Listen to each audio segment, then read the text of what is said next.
Hey, this is Darren from Property Prosperity. Today I thought I'd have a little chat about newspapers. And I know you guys are used to me talking about property stuff and you're not really sure why I'm chatting about newspapers. But the reason why it's important to have a chat about newspapers is because historically you look at the way that properties have been sold, it's all revolved around advertising and marketing, but in general about marketing through the newspapers. That was probably the main way of trying to let people know about your property being on the market. So I thought I'd have a bit of a chat about you know, what effect that's going to have on the way you actually sell houses nowadays. So I understand newspapers still exist, but if you've been out anywhere recently, I know when if you've been to the local uni, they give out newspapers for free because they're trying to get people interested in reading the newspaper.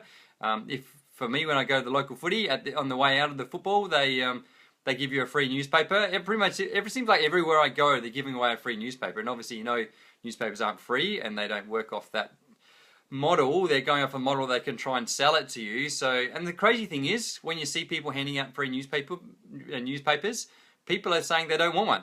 So again, from my perspective, that's not a good sign. If they were giving out free donuts or free pizzas, everyone would be getting one. So that's a sign that people don't necessarily want the product they're selling. And so if that's the case, then what does that mean for newspapers in the future? Well, probably it doesn't mean much of a good thing at all, really. Hey Ashley, thanks for the like, and Isaac, thanks for joining. So yeah, so what does that mean? So if we're going with the assumption that newspapers on their way down, and we know that one of the main ways of advertising properties in the past was via the newspaper, then how is that going to affect us in the future? So what that means now is, you probably know there's most people go on the internet now to look for properties. There's two main internet websites, property internet websites, which is realestate.com and Domain. They've pretty much got the chunk of the market as far as where people go for when they're looking for properties. Because you imagine most people now, when they're looking for property or information on anything, almost, if you're looking to buy a new bike or anything, almost, you can just type into Google what you're looking for and it'll come up, and then you find a comparison website. It'll compare the pricing of various things. And so a lot of people are using Google to be able to find most of their products and information in general, basically. But as far as properties go, it's really hard to Google search a particular property for sale unless you know the property's for sale. So, if you Googled house for sale in, Smithfield, if you know there's a house for sale in Smithfield, then it's going to come up with that property. But if you're just looking in general for houses for sale, you can't really Google houses for sale because it's just too generic. So you really need some way of just filtering it out, and that's where these real estate websites have really come into their own. They try to make it as easy as possible for you to narrow down, and they've got maps so you can actually see where all the properties are, and then filter via areas and suburbs and get all the property information you need, and you get a lot of historical information too, which makes it really useful as well. So there's definitely a need there, and relative to newspapers, when you used to just filter through and they had relatively small amounts of information about the property and you'd have to get in your car and drive around and look at everything. Nowadays you've got photos and videos and also 3D interactive tours when you can walk around inside the house almost before you've even bought it. So I'd probably so you can see you're going to get heaps more benefit out of looking on these websites, realestate.com Domain. The problem you're going to get is once one start to take a dominance over the market, where that means where most people go to look for, that's pretty much going to be where most people are going to advertise at the same time too. And so what this creates is the situation where basically when you're marketing your property, you have to go to one of those websites or the main website. And if you go to any other website where no one's on, if no one else is looking on those websites, it's almost redundant advertising if no one's going to see it. And so what this creates is this sort of monopoly in this situation where it's realestate.com and Domain. It's a duopoly, and then but probably majority of it's probably realestate.com, I suppose, in Adelaide at least, compared to eastern states where it's a lot more Domain is the other website. But what this creates is this situation where,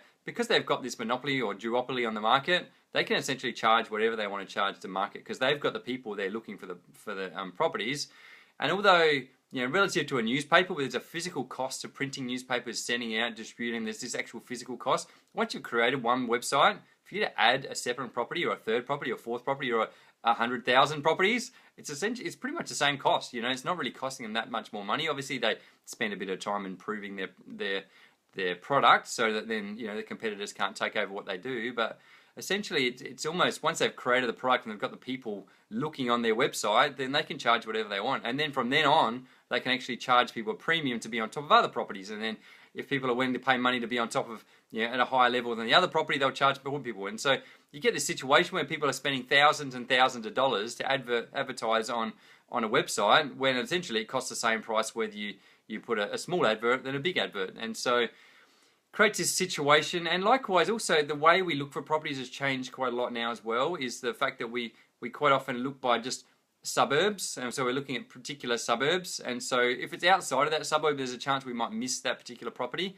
And the other thing that can become a problem too is our attention spans are a lot lower than it used to be. So the days of flicking through the 20, 30 pages of the newspaper trying to look for the property that was perfect for you, now we get on realestate.com. In theory, it's a lot easier to find your property, but what happens, our attention spans are a lot lower now. So basically, we're probably only going to look for new properties, and then once they're no longer new properties, then we're only going to probably look on the first page, and we're less likely to flick through the second and third and fourth and fifth pages of realestate.com or Domain.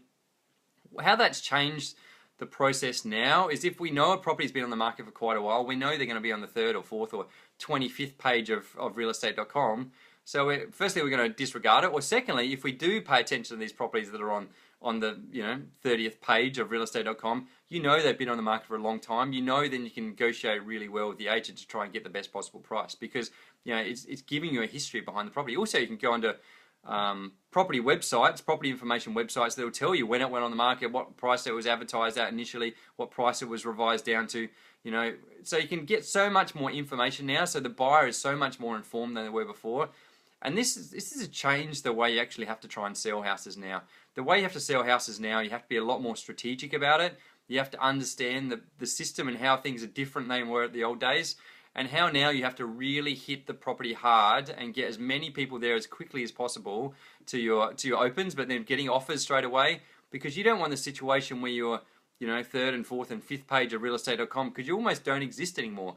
And the only way to try and create some more interest again is to try and put yourself back up the top again, which you can pay these internet websites to put you further up the top again, but there'll be still this historical link of the fact that property's been on there for quite a while. People know it's been on there for quite a while. Whereas with a newspaper, essentially you put one advert in and it's passed again, and another advert's passed. No one really has that history of what's actually happened with the advertising, because as far as they're concerned, it was only there when they looked at it, and prior to that it didn't exist. Whereas on the internet, you've got this historical record of what happened to the property. So hopefully that makes people understand that what you really need to do is, if your strategy to be to sell your house as quickly as possible. And I know that's really scary for people, but if you don't sell your house as quickly as possible, then your property goes stale. People know your property's been on the market for a long time, and it's going to create this situation where you may end up having to sell it for less than what you're willing to, because time is realized. People have realized that it's not worth. No one else is valuing this property, so why should I value it too? And why shouldn't I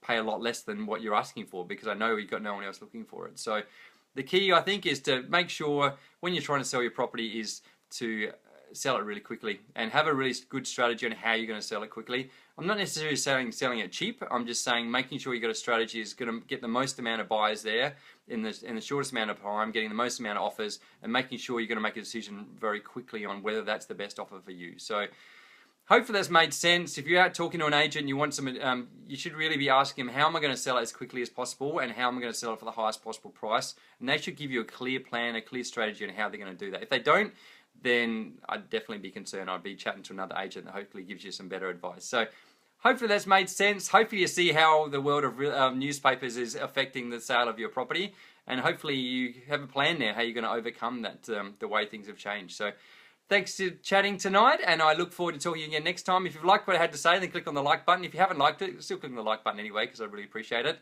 And if you've got someone that's thinking about selling their property and you think they'll find it useful, click on the share button. I'm sure they'll find it interesting. And if you've got something you'd like to say, you've tried advertising in the past and you had a good experience with the papers, or you tried advertising and you had a bad experience, put a comment in the comment box. I'll be interested to see how things went on for you, and I look forward to talking to you again next time. Thanks, guys.